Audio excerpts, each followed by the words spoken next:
when we talk about human rights, we're not talking about the police alone and what they do, but we're talking about the complete existence, integrity, and dignity of the human person in Nigeria.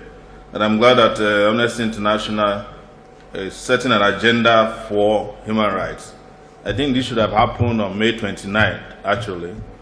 And we should have done maybe a posthumous review of the Buhari regime, so that we will say to ourselves that we will never repeat this again.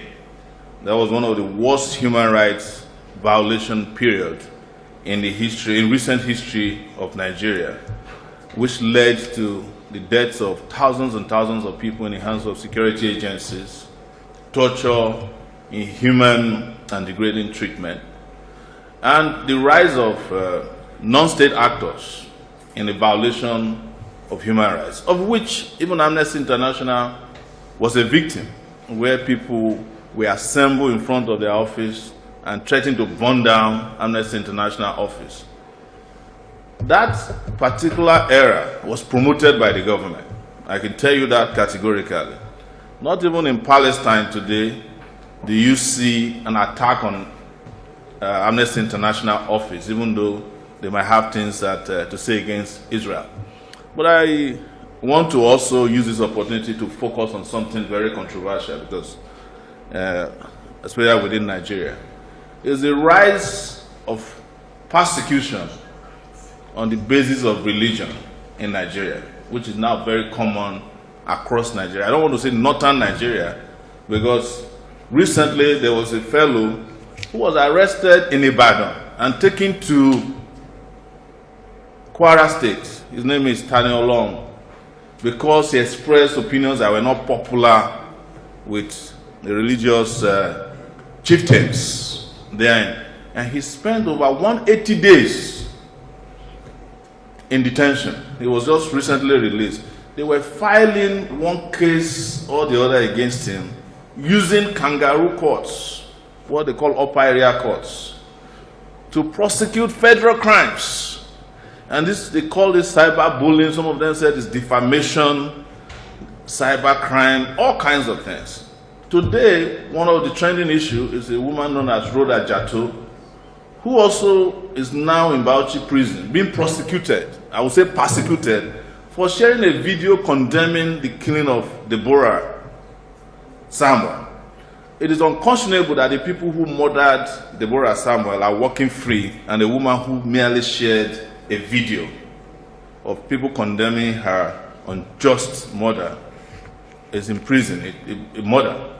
This is very important, because we are seeing that. And I want to say it, that is not a religious matter. I am not a religious person. I'm a non-religious man of God. I have no religion. Yes, but I do what is right by my conscience, and I think that is godly. But you see, there's a whole lot of political agenda also behind using religion to persecute people. Because I don't think God is so weak that you need to fight for God in Nigeria. God can fight his own battles. He's been around fighting all the battles since he created man, and I'm sure he can do it. But it is a human rights issue that must not be ignored, and Amnesty must also take a position on this. The last one is the continued detention of Nnamdi Kanu. I think Amnesty should also take a major position on it, because there's a particular international criminality involved, which is extraordinary rendition of person. He was abducted in Kenya, put on a plane to be in Nigeria without legal representation, and it's unacceptable. And I say this because we are here fighting for Palestinians. There are some of us that are still fighting for Öcalan in Turkey. It's also a self-determination person. Why can't we be very clear about the injustice done to Nnamdi Kanu?